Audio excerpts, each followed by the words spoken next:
আসসালামু আলাইকুম সম্মানিত অভিভাবক ও আমার প্রিয় ছাত্রছাত্রী ভাই ও বোনেরা, আশা করি সকলে ভালো আছেন। প্রথমেই সকলকে জানাচ্ছি পবিত্র রমজান মাসের শুভেচ্ছা এবং এই রমজান মাসের উসিলায় আল্লাহ পাক যাতে আমাদের মনের বাসনাগুলাই পূরণ করে এবং আমাদেরকে যে বেশি বেশি ইবাদত করার তৌফিক দান করে। আমিন। তো যে বিষয়টা নিয়ে কথা বলবো সেটা হচ্ছে যে স্টুডেন্ট ভাই ও বোনেরা অনেকেই আমাদের এখানে আসেন, আমাদের অফিসে এসে জিজ্ঞাসা করেন যে ভাইয়া আমার জন্য কোন দেশে আবেদন করলে ভালো হবে, কোন দেশে আমি পড়াশোনা করলে সিটিজেনশিপ পাবো, কোথায় গিয়ে পড়াশোনা করলে আমি কাজ করতে পারবো, পড়াশোনা স্মুথলি কমপ্লিট করতে পারবো। তো এইসব বিষয়ে অনেকে জানতে চান। অনেকের লক্ষ্য থাকে বিদেশে গিয়ে পড়াশোনা করা, অনেকের লক্ষ্য থাকে শুধু বিদেশে যাওয়া, অনেকের লক্ষ্য থাকে পড়াশোনা শেষ করে বাংলাদেশে ফেরত আসা, অনেকের লক্ষ্য থাকে পড়াশোনার পাশাপাশি বিদেশে গিয়ে কাজকর্ম করে নিজের টাকা পয়সা নিজে ইউনিভার্সিটি টিউশন ফি নিজে যাতে দিতে পারে সেই দিকগুলোই সাথে সাথে সিটিজেনশিপ। তো বিষয়গুলো কার জন্য কোনটা ভালো হবে এটা অনেক স্টুডেন্ট জানে না, অনেক স্টুডেন্ট কনফিউশন থাকে। আজকে আমি এসব বিষয়ে আলোচনা করার চেষ্টা করব। তো খুব সকালে প্রথম রমাদান, ভাবলাম স্টুডেন্ট ভাই বোনদেরকে এই বিষয়গুলো ক্লিয়ার করার চেষ্টা করি যারা এখনো কনফিউশনে আছে বিদেশে উচ্চশিক্ষার জন্য কোন দেশে অ্যাপ্লাই করবে এটা নিয়ে। তো কথা বলছি আমি DM Rafiqul Islam, ideal overseas education থেকে। Ideal overseas education UK, USA, Canada, Australia, New Zealand সহ পৃথিবীর বিভিন্ন দেশের স্টুডেন্ট ভিসা নিয়ে কাজ করে থাকে। যারা নিজে নিজে আবেদন করতে না পারেন তারা আমাদের এই সহযোগিতাগুলো নিতে পারেন। তো লাইভে যারা জয়েন করছেন, যারা দেখতেছেন, কাইন্ডলি আমাকে জানাবেন যে আমার সাউন্ড ঠিক আছে কিনা। কেউ একজন কমেন্টসে জানাবেন আমার সাউন্ড ঠিক আছে কিনা। আমি 10 সেকেন্ডের একটা পজ নিচ্ছি। এই বিষয়গুলো ক্লিয়ার করার চেষ্টা করি যারা এখনো কনফিউশনে আছে।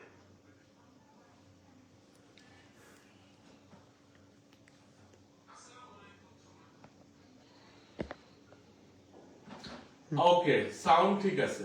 I guess everything is fine. Let's start. তো যে বিষয়টা নিয়ে আলোচনা করব, আমেরিকাতে যাব নাকি কানাডাতে যাব নাকি অস্ট্রেলিয়াতে যাব নাকি নিউজিল্যান্ডে যাব নাকি ইংল্যান্ডে যাব নাকি ইউরোপের কোন কান্ট্রিতে যাব। তো বিদেশে উচ্চশিক্ষা গ্রহণ করার পূর্বে এই বিষয়গুলাই নিজের খুঁজে বের করতে হবে যে আমার স্ট্রং পয়েন্ট কি কি, আমার একাডেমিক রেজাল্ট কি কি, আমার ফিনান্সিয়াল ক্যাপাবিলিটি কি কি এবং আমি কি চাই। স্টুডেন্ট যদি বাংলাদেশে থাকাকালীন অবস্থায় সিদ্ধান্ত গ্রহণ করতে পারে যে আমি কি চাই, তার জন্য অ্যাডভাইস করাটা আমাদের ক্ষেত্রে অনেক সহজ হয়ে যায়। স্টুডেন্টের টার্গেট যদি হয়ে থাকে পড়াশোনা শেষ করে আমি বাংলাদেশে আসব, তার জন্য কিন্তু সারা পৃথিবী ওপেন। ইংল্যান্ড অত্যন্ত গুরুত্বপূর্ণ একটা কান্ট্রি। বাংলাদেশি স্টুডেন্ট ভাই বোনেরা অনেকে ইংল্যান্ডে যায় পড়াশোনা করে, অনেকে সিটিজেনশিপ নেওয়ার চেষ্টা করে বা অনেক সময় সাপেক্ষর বিষয়। যদি স্টুডেন্টের টার্গেট হয়ে থাকে আমি পড়াশোনা করব এবং পড়াশোনা শেষ করে বাংলাদেশে ফেরত আসব, তাদের জন্য ভালো একটা ডেস্টিনেশন হতে পারে ইংল্যান্ড। এখানে সিটিজেনশিপ পাওয়াটা খুবই কঠিন। অ্যাটলিস্ট 10-12 বছর, অনেক সময় এর চেয়েও বেশি সময় লেগে যায়। আবার অনেকে এই সময়টা পার করার আগেই ইমিগ্রেশন রুলস ব্রেক করার কারণে বাংলাদেশে ফেরত আসতে বাধ্য হয়। ইংল্যান্ডে কিন্তু পড়াশোনা করাটা খুবই এক্সপেন্সিভ। আপনাকে মিনিমাম 20 থেকে 25 লক্ষ টাকার একটা বাজেট রাখতে হবে প্রত্যেক বছর টিউশন ফি এর বিষয়ে। এটা ছাড়াও আপনার অ্যাকোমোডেশন, আপনার ট্রাভেল কস্ট এবং আপনার এডুকেশন এক্সপেন্স তো আছেই। এখন স্টুডেন্ট থাকাকালীন অবস্থায় কিন্তু আপনি ইংল্যান্ডে সর্বোচ্চ 20 ঘন্টা কাজ করতে পারবেন। যখন হলিডে থাকবে তখন আপনার ফুল টাইম কাজ করার সুযোগ আছে। আপনি যদি টার্গেট করেন যে আপনি ইংল্যান্ডে গিয়ে নিজের ইনকাম করে পড়াশোনা করবেন, এটা কিন্তু অলমোস্ট ইম্পসিবল একটা বিষয়। কারণ আপনার ইনকাম এবং খরচের তারতম্য হবে অনেক বেশি। স্টুডেন্ট হিসাবে আপনি সর্বোচ্চ যেহেতু 20 ঘন্টা কাজ করতে পারবেন এবং এটার বেশি কাজ করলে ইমিগ্রেশনে আপনার ঝামেলা হবে, আপনার ভিসা এক্সটেনশন নাও হতে পারে, আপনি আপনার ভিসাটা ব্লক করে দিতে পারে, কার্টেল করে দিতে পারে। তো এটা আপনি রিস্ক জোনের মধ্যে চলে যাবেন। আর যদি আপনার যদি ফিনান্সিয়ালি সলভেন্ট থাকেন, আপনার বাবা মা যদি আপনাকে পড়াশোনা করানোর মতো অর্থনৈতিক সক্ষমতা রাখেন, সেক্ষেত্রে ইংল্যান্ডের নামি দামি অনেক বিশ্ববিদ্যালয় রয়েছে, এটা আপনার জন্য একটা ভালো ডেস্টিনেশন হতে পারে। ব্যাচেলারের জন্য আইএলটিএস এ ইউকেভিআই আইএলটিএস 5.5 এর দরকার হয়, মাস্টার্স এর জন্য 6.5 পেলে ভালো, বাট 6 দিয়েও আমাদের হাতে অনেক ইউনিভার্সিটিস আছে, অনেক ইউনিভার্সিটিতে টুকটাক স্কলারশিপও দেয়। তো যারা চিন্তা ভাবনা করতেছেন ইংল্যান্ডে যাবেনই, আত্মীয় স্বজন আছে, তাদের জন্য ঠিক আছে, ওয়েলকাম। আর যারা উদ্দেশ্য পড়াশোনার পাশাপাশি টাকা ইনকাম করে টিউশন ফি দিবেন, সিটিজেনশিপ নেবেন, সেক্ষেত্রে আমি বলবো আপনারা ইংল্যান্ড অ্যাভয়েড করতে পারেন।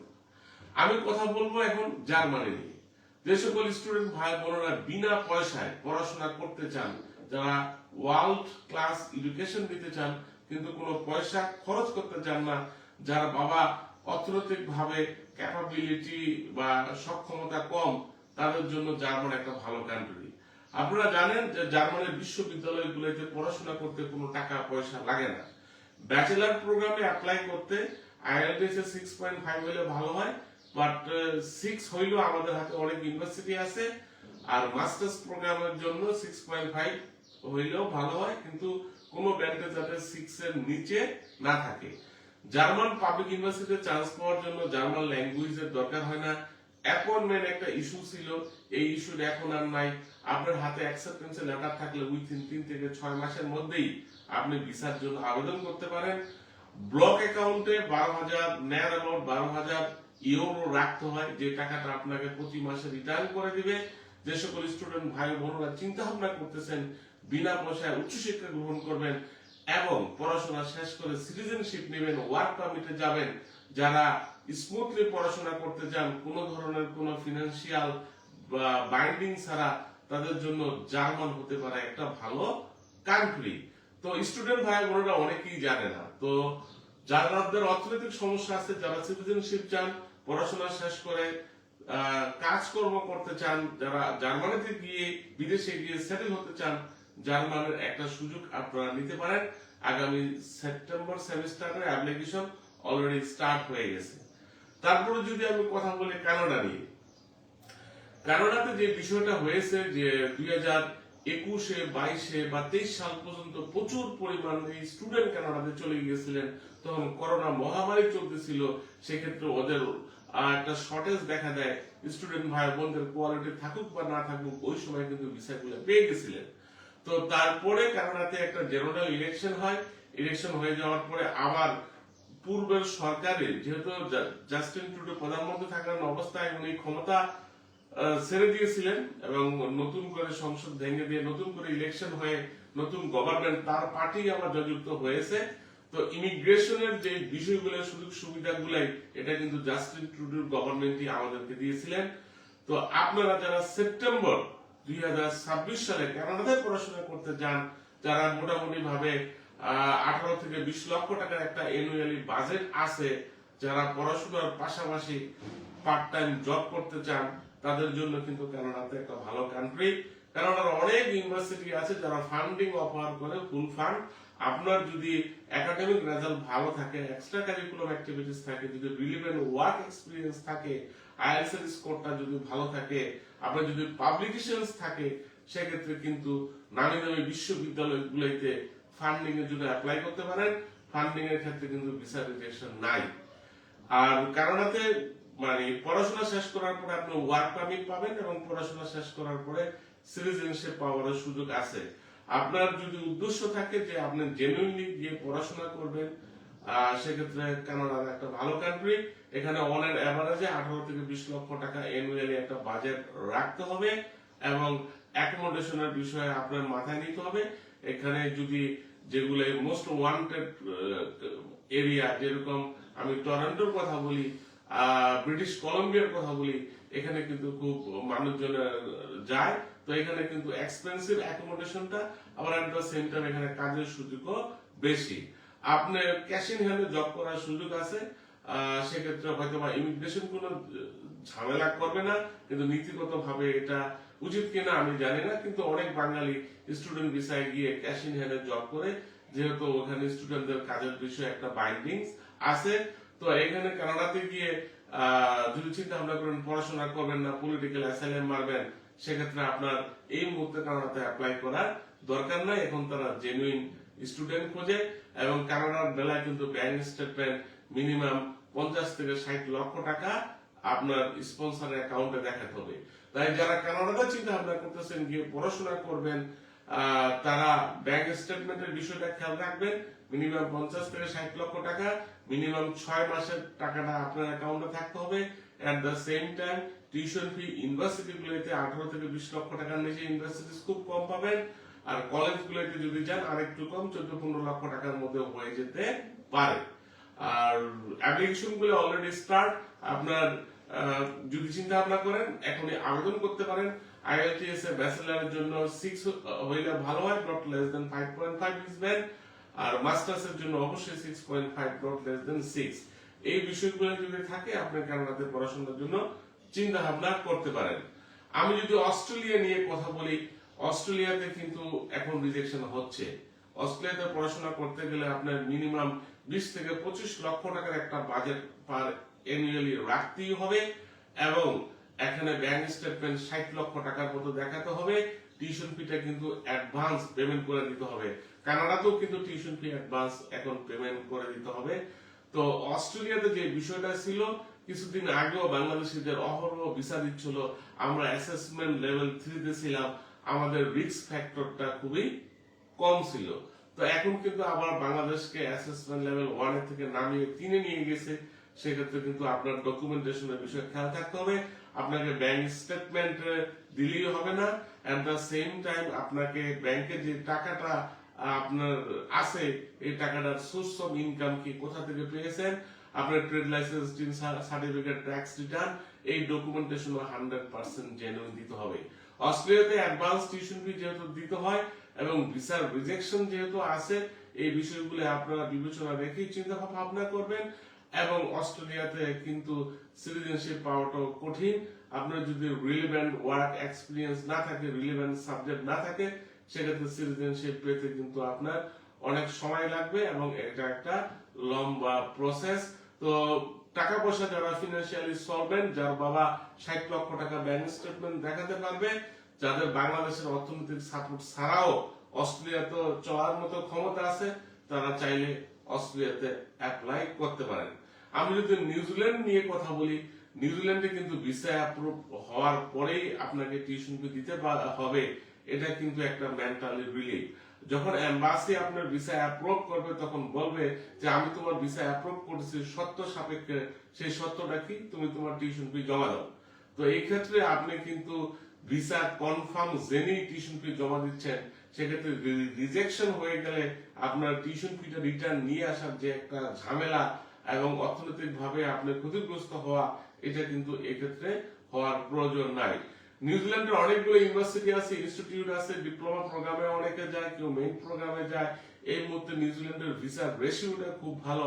টিউশন ফি আপনি 20-22 লক্ষ টাকার মতো পার অ্যানুয়ালি আপনি মাথার মতো রাখতে পারেন। কলেজগুলো থেকে 14-15 লক্ষ টাকার মতো কলেজ আছে। ডিপ্লোমা প্রোগ্রামে অলমোস্ট সেম।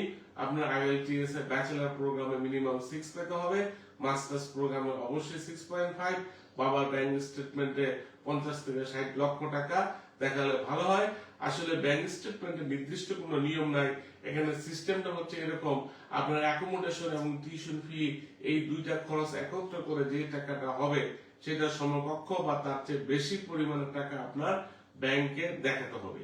তো ব্যাংক স্টেটমেন্ট অন এভারেজে 50 থেকে 60 লক্ষ টাকা। আপনারা জিজ্ঞাসা করেন যে কত টাকা দেখাতে হবে, এই কারণে বলি যে 50 থেকে 60 লক্ষ টাকার মতো একটা আইডিয়া আপনারা নিতে পারেন। এই মুহূর্তে নিউজিল্যান্ডের ভিসা রেশিওটা খুবই ভালো।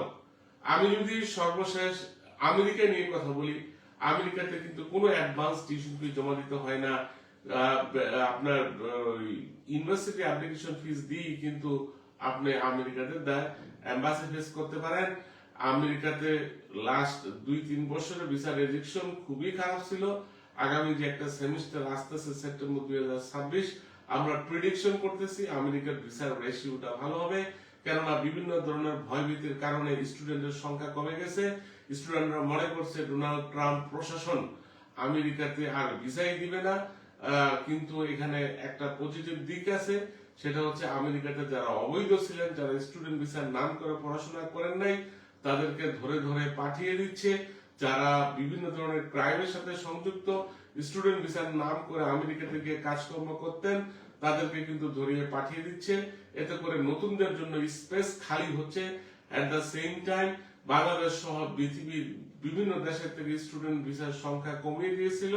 এখন এই যে কমিয়ে দেওয়া বা ধরে পাঠিয়ে দেওয়া, এটার ফলে আমেরিকাতে বিশাল বড় একটা শূন্যতা তৈরি হয়েছে এবং অ্যাপ্লিকেশন না করার কারণে স্টুডেন্টের সংখ্যাও কমে গেছে। তাই সবকিছু বিষয় আমরা অ্যানালাইসিস করে একটা বিষয় চিন্তা ভাবনা করতেছি যে হোপফুলি আগামী সেপ্টেম্বর 2026 সেমিস্টারে আমেরিকাতে প্রচুর পরিমাণে ভিসা হবে। অ্যাপ্লিকেশনের সংখ্যা কম, মানুষ ভয়ভীতি পাচ্ছে। যারাই আমেরিকান এম্বাসিতে সেপ্টেম্বর সেমিস্টারে ভালো একটা ইউনিভার্সিটি নিয়ে যেতে পারবে, আশা করি ভিসা হবে। তো ভিসা হওয়ার আগে মাথার মধ্যে রাখতে হবে, আমাকে ডিপ্লোমেটদের সাথে কমিউনিকেশন করতে হলে ডিপ্লোমেটিক ওয়েতে করতে হবে। ভিসার জন্য মূললি আপনার স্টুডেন্ট ফাইলটাকে ঢেলে সাজাতে হবে, পাবলিক ইউনিভার্সিটি চয়েস করতে হবে, প্রফেশনাল প্রোগ্রাম চয়েস করতে হবে, সাবজেক্ট রিলেভেন্ট প্রোগ্রাম চয়েস করতে হবে। আপনার যাতে ট্রাভেল হিস্ট্রিটা যে একটা কান্ট্রি ভিজিট করা থাকলে ভালো হয়, স্কলারশিপ ফাইলে ভালো হয়। ডিএস 160টা যখন ফিল আপ করবেন তখন আপনি একটু অ্যালার্ট থাকবেন। ইন্টারভিউটার সময় যদি নিজেকে কনফিডেন্টলি প্রেজেন্ট করতে পারেন, আশা করি ভিসা হবে। IELTS এ 5.5 দিয়েও ব্যাচেলার প্রোগ্রামে 50 to 70% স্কলারশিপ সম্ভব।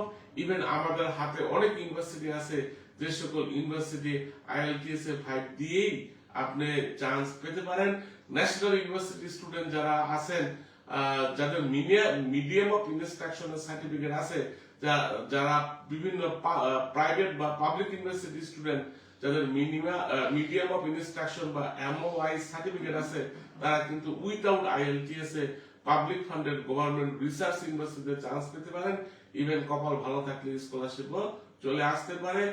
আমেরিকার ভিসা রিজেকশন এতদিন খুবই বেশি ছিল, এখন এই অবস্থান থেকে আমেরিকার গভর্নমেন্ট অনেকটা ফেরত চলে আসছে। আমরা বিশ্বাস করতেছি হোপফুলি আগামী সেপ্টেম্বর 2026 সালে আমেরিকাতে একটা ভিসার জোয়ার যাবে। তাই যারা রিস্ক নিতে চান না, যারা মনে করবেন, যারা টিউশন ফি আমেরিকাতে পৌঁছে দিতে চান, যাদের ব্যাংক স্টেটমেন্টের প্রবলেম আছে, যারা টাকা পয়সা খরচ না করে প্রাইমারি স্টেজে ভালো ইউনিভার্সিটিতে অ্যাপ্লাই করতে চান, তাদের জন্য আমেরিকাটা বেস্ট কান্ট্রি। আমেরিকাতে কিন্তু আপনি স্পাউস, বউ, বাচ্চা সহকারে এট এ টাইম অ্যাপ্লাই করে চলে যেতে পারেন। ইভেন আমেরিকাতে গিয়েও আপনার টিউশন ফি দেওয়ার সুযোগ আছে। তো স্টুডেন্ট ভাই বোনেরা, 4-5টা কান্ট্রি নিয়ে কথা বললাম। প্রথমেই কান্ট্রি চয়েস করার আগে আপনার সিদ্ধান্ত গ্রহণ করতে হবে আপনি কি চান। আপনি কি পড়াশোনা চান নাকি সিটিজেনশিপ চান, বা আপনি পড়াশোনা এবং সিটিজেনশিপ দুইটাই চান কিনা, আবার আপনি পড়াশোনা শেষ করে বাংলাদেশে ফেরত আসতে চান কিনা। আপনার টার্গেট যেটাই হোক না কেন, এই 4টা বা 5টা কান্ট্রি নিয়ে আলোচনা করেছি। এখানে এরকম কান্ট্রির কথা বলছি যেখানে পড়াশোনা করতে টিউশন ফিস লাগে না। জার্মানির কথা আমি বলেছি, বা টিউশন ফি পরে দেওয়ার অপশন আছে আমেরিকাতে বা নিউজিল্যান্ডে ভিসা এম্বাসি করতে গিয়ে অ্যাপ্রুভ হয়ে যাওয়ার পরে টিউশন ফি দেওয়ার সুযোগ আছে। যারা সলিড এডুকেশন চাচ্ছেন, জেনুইনলি পড়াশোনা শেষ করে বাংলাদেশে ফিরে আসতে চান, তাদের জন্য কথা বলেছি আমি ইংল্যান্ড, অস্ট্রেলিয়া নিয়ে। এটা ছাড়াও যদি আপনাদের অন্য প্ল্যানিং থাকে যে আপনারা কি চান, আমাদের সাথে যদি 1-by-1 কাউন্সিলিং করতে চান, আমাদের আইডিয়াল ওভারসিজ এডুকেশনের পেজে নক দিতে পারেন, আমাদের অফিস ভিজিট করতে পারেন, বা আমাদেরকে কল করতে পারেন। আমাদের কাউন্সিলিংটা সম্পূর্ণই ফ্রি। পবিত্র রমজান মাসের উসিলায় আল্লাহ পাক আমাদের সকলকে কবুল করুক এবং আমাদের মনের ইচ্ছাগুলো পূরণ করুক। আপনাদের সকলের প্রতি রইল শুভকামনা।